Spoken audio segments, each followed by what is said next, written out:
Kes kes. Kaleden inen ben, çağırsan dönerem ben. Derdinden çöpe döndüm, dokunsam yanarım ben. Harika bir Diyarbakır sabahından günaydın arkadaşlar. Şu anda ilk durağımız olan, yani ikinci günün ilk durağı olan Nebi Camii'ye geldik. Yani Peygamber Camii. Burası 16. yüzyıl Akkoyunlu eseri arkadaşlar. Şimdi Nebi ile Resulü, Nebi ile Peygamberin ayrımını şöyle yapmak lazım. Yani Resul'ün ayrımını şöyle yapmak lazım. Resul dediğimiz olay kitap indirilen peygamberler. Yani aslında her Resul bir Nebidir ama her Nebi bir Resul değildir. Nebiler de yine peygamber ama kitap inmeyen. Onlara bir kitapları olmayan peygamberler diyoruz. Hani o yüzden buranın ismi yani Nebi Camii. Yani bir nevi bütün peygamberlere ithafen yapılmış bir cami.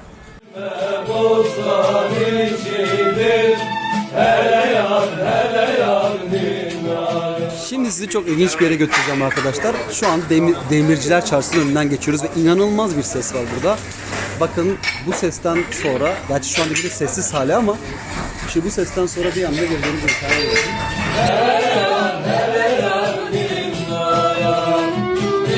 Ve sürükleyen arkadaşlar. Kredi kartının geçmediği, nakit çalıştığı, en güzel Süryani şarabının kahveleri, şerbeti içebileceğiniz harika bir yer. Ambiyans muhteşem. Akşamları burada çok güzel müzik gösterileri de oluyor. Etnik müzik çalınıyor. Bazen küçük etkinlikler, sanatsal etkinlikler de yapılıyor. Sürükleyen gerçekten seveceğiniz en güzel yerlerden bir tanesi olacak Diyarbakır'da.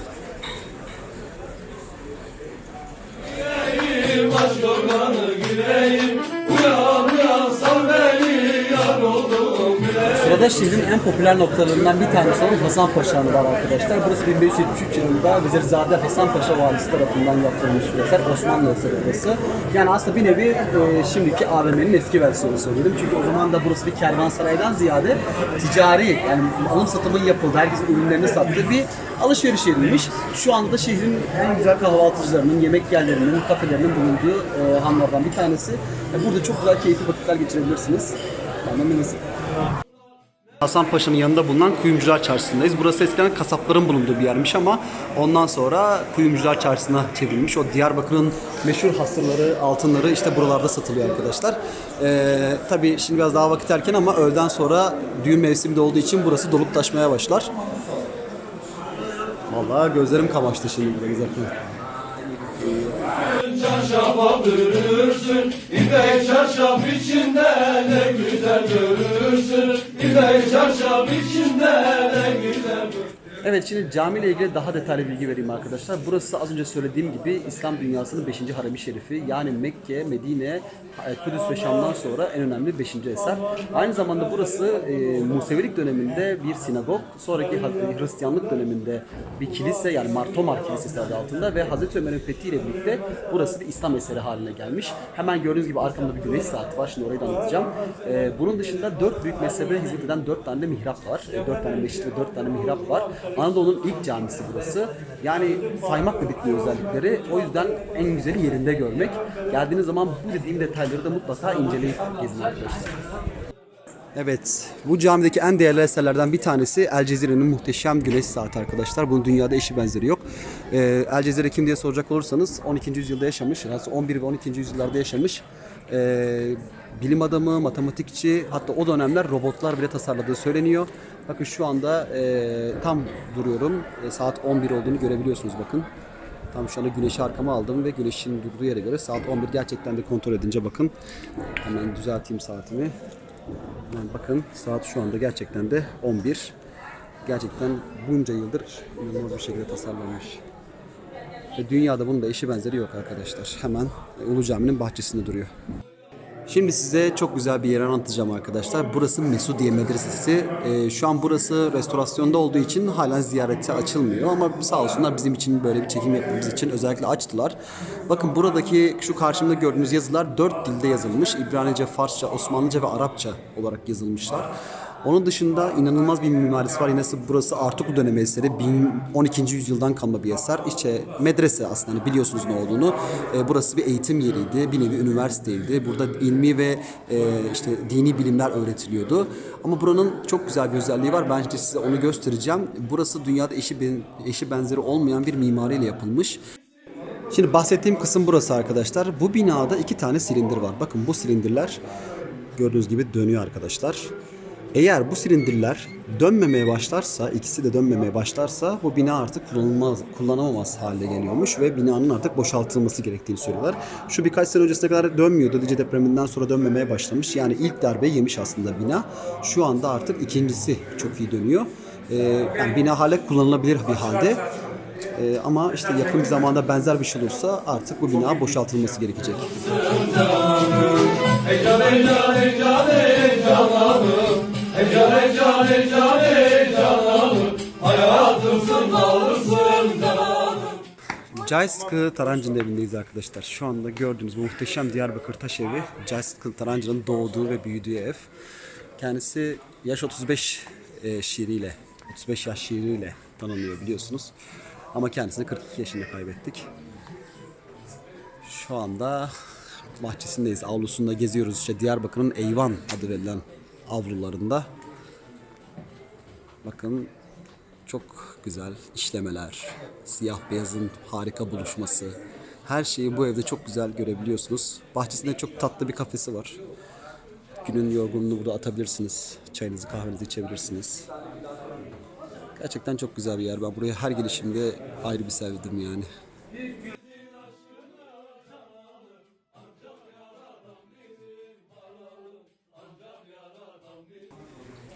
Hemen Cahit Sıtkı'nın yanında bulunan bir diğer ev ise Ahmet Arif'in evi arkadaşlar. Yani iki tane yan yana komşu evde iki tane Türkiye'nin ünlü edebi insanların yetişmesi gerçekten inanılmaz güzel bir duygu.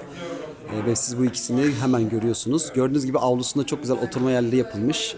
Burada birkaç sene öncesine kadar yani ben halen yapıyordur muhtemelen ama ufak müzik dinletileri ve edebi yani kitap okuma etkinlikleri düzenlenirdi ve karşıda da zaten kütüphane var hemen şu gördüğünüz karşısı. Siz de kitabınızı alıp burada okurken keyifli bir vakit geçirebilirsiniz. Sun, plastic heart that you so many keep la. Evet arkadaşlar Çinliler dile geldi. Türkçe öğrendiler Ahmet Arif'in evine gelince. O kadar güzel eserler ki herkes Türkçe öğrenmiş oluyor.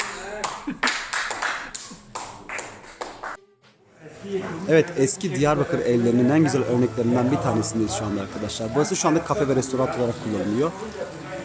Güneşten korumak için bez, brandalar gerilmiş.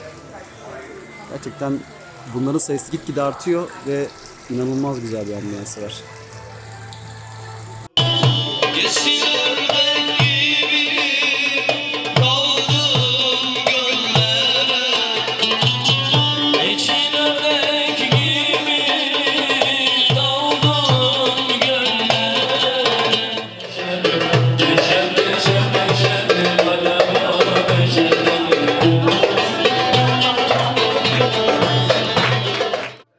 Şimdi Ulu Cami'nin yanından döndükten sonra sizi işte az önce girdiğimiz iki konak, Cahit Sıtkı, Ahmet Arif konağı gibi bütün konaklar sizi bu sokakta bekliyor arkadaşlar. Yani birbirine 50 metre mesafede harika 4 tane Diyarbakır konağını ve 2 tane ünlü edebi insanımızın evlerini görebiliyorsunuz. O yüzden bu civardaki evleri mutlaka iyi inceleyin. Bakın hemen Ulu Cami'de sağ tarafımızda. Öğrettik hocam. Tesbih çekmeyi de öğrettik. Şu anda muhtemelen benim yüzünden ya sabır diyordur. Evet, burası arkadaşlar Diyarbakır'ın tesbih borsası. Bakın içeride inanılmaz güzel tesbihler var. Şimdi size içeriği göstereyim. Çeşit çeşit tesbihleri arkadaşlar görebiliyorsunuz. Selamünaleyküm.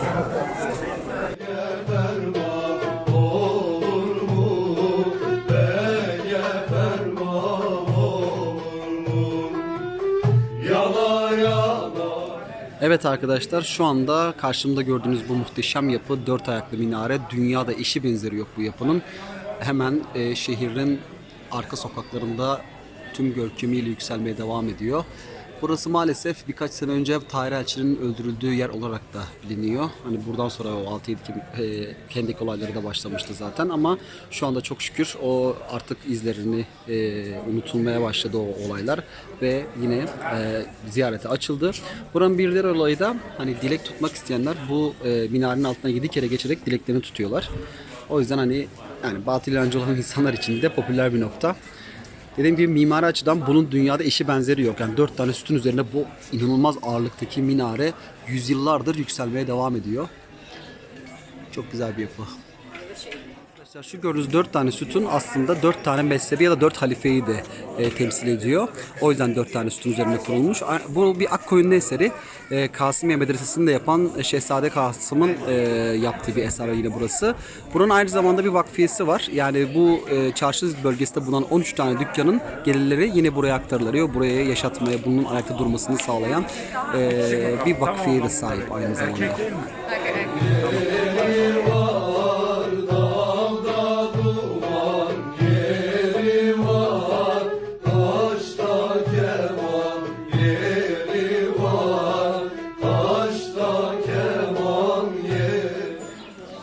Şu karşıda gördüğünüz kule Subgragos Kilisesi'nin çan kulesi arkadaşlar. Burası geçmişte dünyanın en yüksek çan kulelerinden bir tanesiydi. Hatta daha önce eski fotoğraflarını ben hesaptan paylaşmıştım.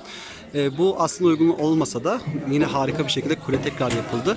Şu anda restorasyon alanına dahil olduğu için o tarafa geçemiyoruz. İnşallah bitince ben orayı size tekrar çekeceğim. Ama şu anda da yani gördüğünüz gibi hemen 4 ayaklı minarenin yanında çan kulesi de yükseliyor. Yani bu Diyarbakır'ın aslında nasıl din dostu, yani dinler mozaiği bir şehir olduğunu da gösteriyor. Kilisenin çanları, minareler ve daha birkaç tane sinagog yine bu şehirde varlığını sürdürüyor ve bunların hepsi aktif kiliseler arkadaşlar halen. Yani Kerderli kiliseleri var, Katolik kiliseleri var, Ermeni kiliseleri var, Ortodoks kiliseleri var. Yani Diyarbakır, Hatay ve Mardin bu konuda Türkiye'deki en ünlü şehirler. Diyarbakır'da gezerken Diyarbakır çöreklerini tatmayı ihmal etmeyin arkadaşlar. Şehrin birçok bölgesinde böyle günün her saatinde taze taze çöreklerimiz ve simitlerimiz satılıyor böyle. Gerçekten çok lezzetli. Sabah kahvaltılarının yağlı ekmekle birlikte vazgeçilmezi. Bakın arkadan bir bilgi geldi. Keçi sütü ve tereyağından yapılıyormuş arkadaşlar. O yüzden tadı gerçekten çok güzel.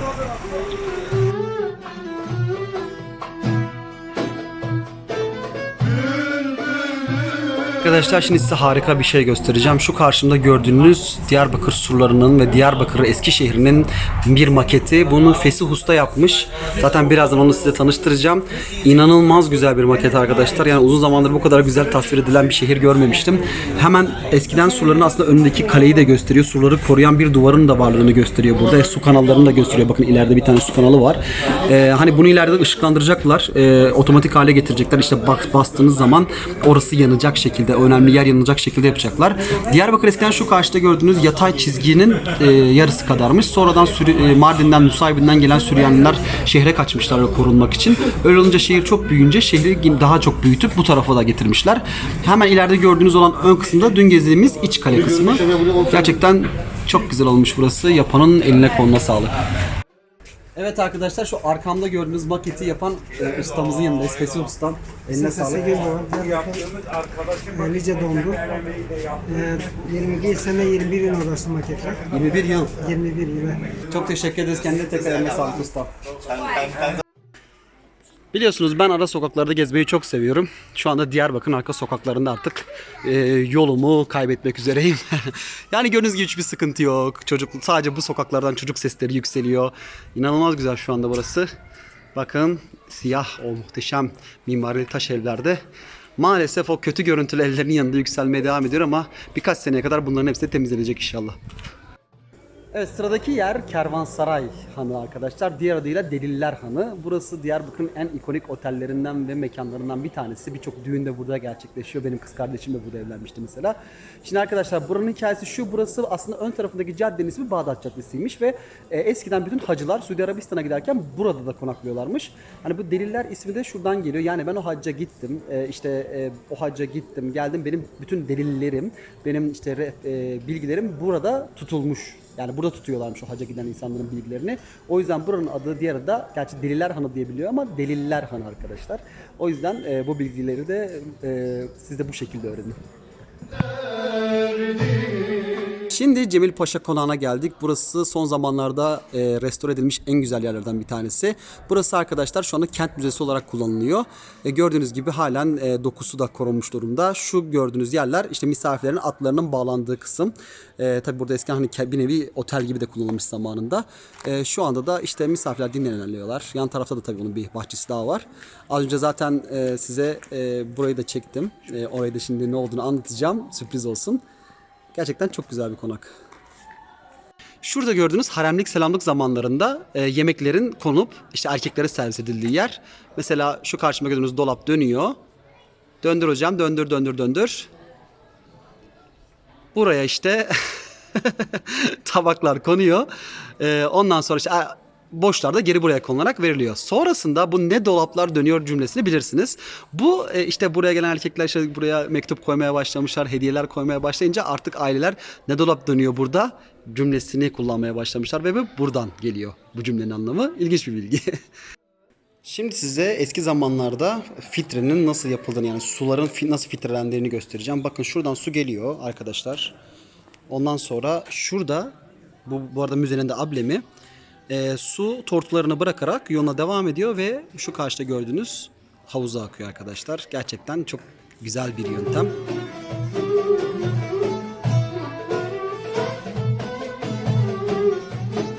Bana da bilmem dil veren Dellale lorca Lorca, lorca, lorca, lorca Kavraşe lorca Lorca, lorca, lorca, lorca Şerine lorca.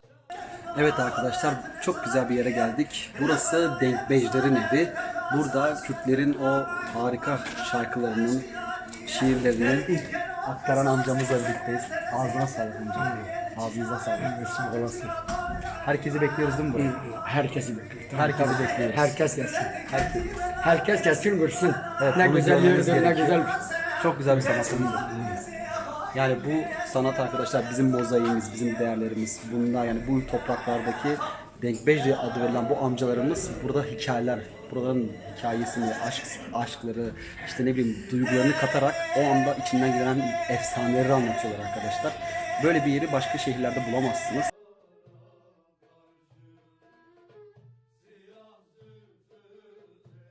Evet arkadaşlar bu alandaki en önemli yere geldik. Burası Mitras Tapınağı. Az önce söylemiştim Londra'daki en batıdaki, buradaki de en doğudaki Mitras Tapınağı. O yüzden şu anda dünyanın gözü burada. Mitras'ın anlamını bilmeyenler için şöyle kısaca söyleyeyim. Scientology yani Illuminati'nin aslında çıkış noktası bu Mitras hani tapınakları. Burası o yüzden çok önemli. Hani son yıllarda şu an dünyanın gözünün burada olmasının en büyük sebebi o. Çünkü biliyorsunuz ki Illuminati şu an dünyada çok ciddi bir şekilde inanılan ve varlığını yani ispatlanmış, dünyanın bütün kararlarının verildiği o gizli örgüte verilen isim. O yüzden hani bu tapınağın önemi çok büyük onlar açısından. Evet arkadaşlar şu anda Meryem Ana Kilisesi'ne geldik. Burası Meryem Ana Kadim Süryani Kilisesi. Burası milattan önce 3. yüzyılda kurulmuş. O zamanlar güneş tapınağı olarak kullanılıyordu ama sonradan burası artık Bizans döneminde ve Roma döneminde burası artık bir kiliseye çevrildi. Yani Bizans döneminden kalma kapıları var. Roma döneminden kalma sütunları var. Gerçekten eşsiz bir mimariye sahip. Buradaki bütün eşyalar ceviz ağacından yapılmış. Kapılar ceviz ağacından yapılmış. İçeride küçük bir patrikhane, kütüphane, misafirhane gibi. Burası aslında bir kompleks ve şu anda aktif kiliselerden bir tanesi. Yani herhangi bir yani şu anda kullanılıyor demek istedim. Diyarbakır'ın Hristiyanları tarafından kullanılan bir kilise. Diyarbakır'ın da en ikonik noktalarından bir tanesi. Bu da Diyarbakır'ın aslında ne kadar çok hani kültür ve din mozaiği bir şehir olduğunu da gösteren yapılardan bir tanesi. Köşeden kokusunu gülde almış hayvan yanakları menevşeden. Evet arkadaşlar muhteşem bir geziyi daha tamamladık. Doğduğum topraklarda harika bir hafta geçirdim. Her yeri gezdim. Bugün Diyarbakır'daki de son durağımız Meryem Ana Kilisesi. Az önce size burayı anlattım ama ben şu anda şöyle bir kapanış yapmak istiyorum. Bakın arkadaşlar bu ülkeye bizim hepimizin Doğusundan batısına, kuzeyinden güneyine hepsi bizim. Lütfen artık bu ayrımcılığı, bu korkularımızı, ön yargılarımızı bir kenara bırakalım. Taşıkara, Bahtıkara, Diyarbakır diyoruz biz buraya. Çünkü ta Cumhuriyet'in ilk yıllarından beridir siyasi oyunlara kurban gitmiş bir şehir. Ama biz bunları bir kenara bırakalım. Memleketimizin her yerini keşfedelim. Bakın bu bir haftadır bu şehirde binlerce yabancı turist gördük. Binlerce turist bu olaylara rağmen gelip buraları geziyorlar, buraları görüyorlar. O yüzden siz de korkmayın. Gelin buraları keşfedin. Ben bugünlük artık bu videoyu bitiyorum. Diyarbakır'da noktalıyorum. Kanalıma abone olmayı da unutmayın. Sizi her zaman bekliyorum. Yorum ve eleştirilerinizi de her zaman açığım. Bir dahaki şehirde diğer turlarımızda da görüşmek üzere. Esen kalın.